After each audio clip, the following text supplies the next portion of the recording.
د هلمند ولایت ګرشک ولسوالۍ د یادې ولسوالۍ د ښاروالۍ له لوري په لومړي، دوهمه، درېیمه ناحیو او نوي بازار کې 5,998,850 افغانۍ په ارزښت د چرۍ جوړولو دوهمې پروژې پرانیست غونډه ترسره شوله. پرانیست غونډه کې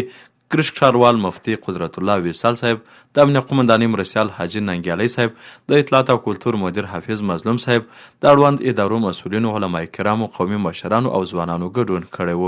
غونډه د قرآن کریم د څو مبارکو ایتونو په تلاوت سره پیل شوله. په پیل کې ښاروال ښاغلي وصال د غونډې ګډونوالو ته د ښه راغلاست ترڅنګ ویل چې